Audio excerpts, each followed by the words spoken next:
নমস্কার, যুক্তি তর্ক সঙ্গে অর্কয়ে আপনাদের স্বাগত। আপনাদের সঙ্গে আমি অর্কপ্রভ সরকার। প্রশান্ত কিশোর আবার মুখ খুলেছেন।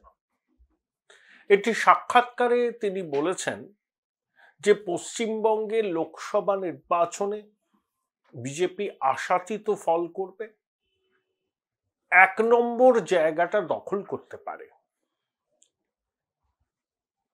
এ কথাটা প্রশান্ত কিশোর নতুন কিন্তু বলছেন না। আমি ব্যক্তিগতভাবে বলতে পারি, কিছুদিন আগে অনেকে বিজেপির ওবিচুয়ারি লিখেছিলেন, রাজ্য বিজেপির ওবিচুয়ারি। তাদের ধারণা ছিল বিজেপি ৩ থেকে ৫টি লোকসভার আসন পাবে। আমি প্রথম থেকেই বলছি, যারা বিজেপির ওবিচুয়ারি লিখছেন তাদের কিন্তু কথা প্রত্যাহার করতে হবে। এখন প্রশান্ত কিশোর যে কথাটা এখন বলছেন বা হালফিলে বলছেন, সেই কথাটা আমি অনেক আগেই বলেছিলাম যে একটি হলেও বিজেপি ২০১৯ সালের যে আসন তারা পেয়েছিল তার থেকে বেশি পাবে। আমার ধারণা বিজেপির আসন সংখ্যা ২৫-২৬-এর আশেপাশে ঘোরাফেরা করবে। এবং প্রশান্ত কিশোর আরো বলেছেন যে তামিলনাড়ু বিজেপির ভোট বাড়বে, কটা আসন পাবে তিনি বলেননি, তবে আসন পাবে, চমকপ্রদ ফল হবে। এবং ওড়িশায় বিজেপি আগের বার ৮টি লোকসভার আসন জিতেছিল, এবারে তারা হয়তো বিজেডিকে ছাড়িয়ে যেতে পারে। অর্থাৎ শুধু যে উত্তর ভারত মধ্য ভারতে বিজেপির জয়যাত্রা সেটা কিন্তু নয়। বিন্ধ্য পর্বতের দক্ষিণে কানাডাকে বিজেপি আগের বার খুব ভালো ফল করেছিল, এবারও সেরকমই হওয়ার সম্ভাবনা, যতই ডিসিডেন্ট হিসাবে কেউ দাঁড়ান না কেন। ১-৮টা আসনে এদিক ওদিক হতে পারে। এবং এবার দেখবেন তেলেঙ্গানাতে কংগ্রেসের সঙ্গে বিজেপির লড়াইটা হবে এবং সেখানে বিআরএস ক্রমশই তেলেঙ্গানার রাজনীতিতে অপ্রাসঙ্গিক শক্তিতে পরিণত হবে। এবং তামিলনাড়ুতে প্রধানমন্ত্রী যেভাবে চষে ফেলেছেন তার সুফল বিজেপি পাবে। এবং হায়দ্রাবাদে মানে অন্ধ্রপ্রদেশে টিডিপি বিজেপির অ্যালায়েন্স অপ্রত্যাশিত ফল করতে পারে। কেরালায় বিজেপির ভোট শতাংশ বৃদ্ধি পাবে, শুধু ত্রিশূর আর তিরুঅনন্তপুরমে বিজেপি কিন্তু ভালো লড়াই দেবে। এবার আসুন বাংলার কথায়। প্রাপ্ত ভোটের হার ২০২১-এর বিধানসভা নির্বাচনে বিজেপির ছিল ৩৮%, তার মধ্যে ৫৪% হিন্দু ভোট। এবং আপনি যদি ২০২১-এর বিধানসভা নির্বাচনের ফলাফলকে রাখেন, তাহলে ৯টা লোকসভা আসনে বিজেপির জয়ের সম্ভাবনা। কিন্তু এটা লোকসভা নির্বাচন, এটা বিধানসভা নির্বাচন নয়, এটা নেতৃত্বের প্রশ্নে গণভোট। সুতরাং বিজেপির পালে বাড়তি বাতাস যে লাগবে সেটা বোঝার জন্য কোনো বিশেষজ্ঞ হওয়ার প্রয়োজন হয় না। প্রশান্ত কিশোর সেটাই বলেছেন। যে প্রশান্ত কিশোর ২০২১-এ বিধানসভা নির্বাচনের আগে পূর্বাভাস করেছিলেন যে কোনো অবস্থাতেই বিজেপি ৩ অঙ্কে পৌঁছতে পারবে না, অক্ষরে অক্ষরে মিলে গিয়েছিল তার পূর্বাভাস।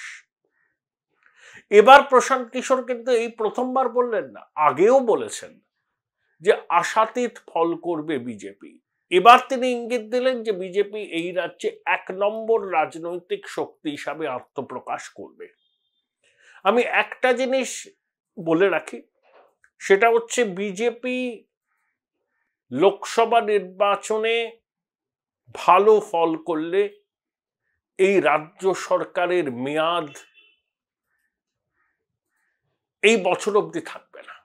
কার্যত লেমডাক প্রশাসন হয়ে যাবে। আমলারা কথা শুনবে না, পুলিশ কথা শুনবে না।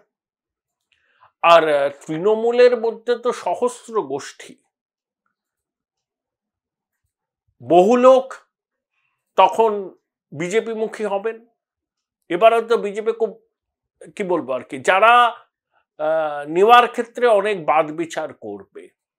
বিধানসভায় শাসকের শিবিরের বিধায়করা চোখের ইশারা করেন শুভেন্দু অধিকারীকে, প্রকাশ্যে অনেক কথা বলেন, কিন্তু আড়ালে চোখের ইশারা করেন। শুভেন্দুই বলেছেন, সেরকম চোখের ইশারা করা বিধায়ক শাসক দলে অনেক আছে। দেখুন, টবে লাগানো কাজ কিরকম পরপর পরপর করছে, বিভিন্ন জায়গায় গিয়ে ক্লোজ ডোর বৈঠক করছে, বৈঠক করে বলছে যে লিড দিতে না পারলে পদ থাকবে না। অর্থাৎ ওই যে বলেন না শুভেন্দু, যে এরা হচ্ছে private limited company, managing director এবং সিইও গিয়ে অধস্তন কর্মীদের টার্গেট বেঁধে দিচ্ছেন। সেলসে যারা কাজ করে তারা জানেন কিরকম চাপের মুখে কাজ করতে হয় সেলস টার্গেট মেটাবার জন্য। বসের রক্তচক্ষু এইসব তো রয়েছেই। এটা একটা রাজনৈতিক দল, তার টবে লাগানো গাছ কখনো বলতে পারেন যে লিড দিতে না পারলে পদ থাকবে না? খবরে কাগজে বেরোচ্ছে। অর্থাৎ কি, মরিয়া হয়ে ঝাঁপিয়ে পড়তে হবে, এবং অনেক জায়গাতেই যেখানে প্রতিরোধ আসবে সেখানে মারামারির সম্ভাবনা আছে। Join Indian Institute of Hotel Management now.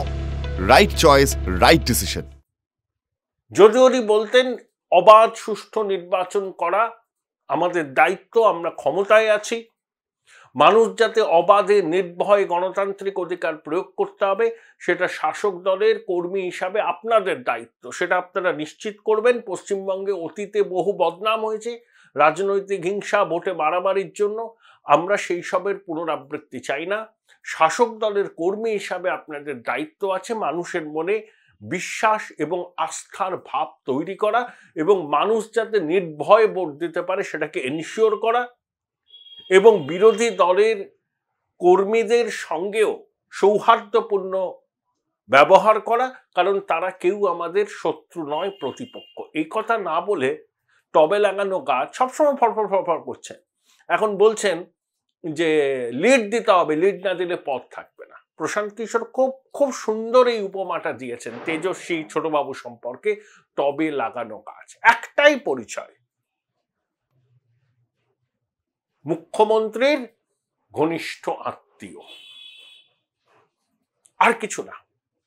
ওরকম শিক্ষা পশ্চিমবঙ্গের মধ্যবিত্ত নিম্নবিত্ত পরিবারের ঘরে ঘরে আছে। ফটর ফটর ইংরেজি হিন্দি বলতে পারে এরকম ছেলে মেয়ে এখন বহু আছে। তারা একটা চাকরির জন্য মাথা কুটে মরছে, আর টবে লাগানো গাছ নিরাপত্তার বহর নিয়ে ঘোরেন, সবাইকে কথায় কথায় চ্যালেঞ্জ করেন, প্রধানমন্ত্রীকেও করছে। যত দেখি তত হাসি পায়। এবার প্রশ্ন হলো, যে জলপাইগুড়ি ধূপগুড়িতে প্রধানমন্ত্রী সভা করলেন 7ই মার্চ, তো জলপাইগুড়ি আসনটা জেতার খুব ইচ্ছা তৃণমূলের। কালকে যে নরেন্দ্র মোদীর সভায় কোটালের বান দেখা গেল, এরপরে আশা করি আর তৃণমূলের কর্মী সমর্থকরা জলপাইগুড়ি জেতার ব্যাপারে কোনো রকম আশা করবেন না। কুচবিহার থেকে বহরমপুর, ওই 11টি লোকসভা আসনের মধ্যে জঙ্গিপুরে খলিলুর রহমান জেতার সম্ভাবনা উজ্জ্বল। রায়গঞ্জে লড়াই হবে। বহরমপুরে কে জিতবে আমি বলতে পারবো না, তবে তৃণমূল জিতবে না। মুর্শিদাবাদে তৃণমূল জিতবে না, কে জিতবে বলতে পারবো না। তৃণমূলের লড়াই শুরু বহরমপুরের পর নদিয়া থেকে। বৃথা ঘুরছিলেন মমতা বন্দ্যোপাধ্যায় উত্তরবঙ্গে, হাজরা মোড় থেকে প্রচার শুরু করলে ভালো। এবং প্রশান্ত কিশোর সেটাই তো বলেছে। এবার মানুষ চুপ করে আছে। দেখুন, 77-এ এরা যে বামফ্রন্ট ক্ষমতায় আসবে কেউ ভেবেছিল? কোনো সংগঠন ছিল না। মানুষের সমর্থন, ব্যালটে নিঃশব্দ বিপ্লব হয়ে গেল। এবারও নিঃশব্দ বিপ্লব হবে। চুপচাপ ফুলে ছাপ তৃণমূলের স্লোগান ছিল জন্মলগ্নে। এবারও ফুল বদল করবে পশ্চিমবঙ্গের মানুষ, এবং তৃণমূলের বহু কর্মী সমর্থক এবার কিন্তু বিবেক ভোট দেবেন। তারা তৃণমূলের মিছিলে হাঁটবেন, ক্যাম্প অফিসে বসবেন, পোলিং এজেন্টও হতে পারেন, কিন্তু নিজের গণতান্ত্রিক অধিকার প্রয়োগ করার সময় তারা এটা মাথায় রাখবেন, আমার মনে হয় যে স্বাধীনতা উত্তর পশ্চিমবঙ্গের সব থেকে বড় বড় আর্থিক অপরাধগুলো এই জমানায় সংগঠিত হয়েছে। তৃণমূলের কর্মী সমর্থকরা আমাদের সহনাগরিক, তারা আমাদের পাশের বাড়ির ছেলে বা মেয়ে, নেক্সট ডোর নেবার, তাদের পরিবারের ছেলে মেয়েদের চাকরিগুলো কিন্তু দুর্বৃত্তরা চুরি করেছে।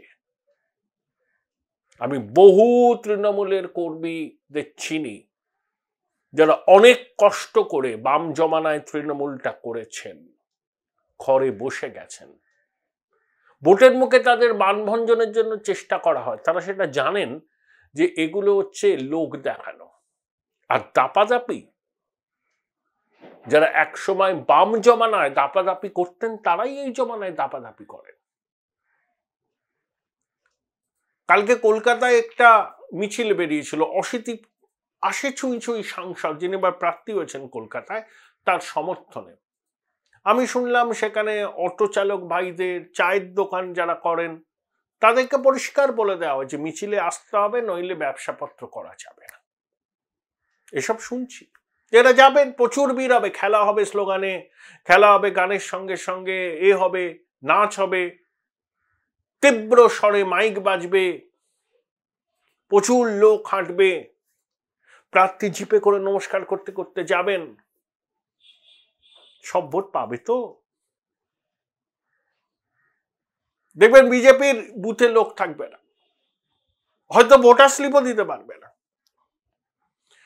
কিন্তু ইভিএম খুললে এবার অনেক জায়গায় উল্লট পুরাণ হবে। প্রশান্ত কিশোর এটাই বলেছেন। নিঃশব্দ বিপ্লব 77-এ হয়েছিল। কংগ্রেস ভাবতে পেরেছিল তাদের রাজ্যপাট যাবে, প্রশাসন তাদের সঙ্গে, গুন্ডারা তাদের সঙ্গে ধুয়ে মুছে সাফ হয়ে গিয়েছিল। এবারও পশ্চিমবঙ্গে নিঃশব্দ বিপ্লব হবে ইভিএম এ। মানুষ এবার তাদের ডিসাইসিভ ম্যান্ডেট পাবে। প্রশান্ত কিশোর এই কথাটাই বলেছেন তার মতো করে। কিন্তু পশ্চিমবঙ্গের রাজনীতি সম্পর্কে যারা ওয়াকিবহাল, আমরা জানি এবার উলটপুরন হওয়া সময়ের অপেক্ষা।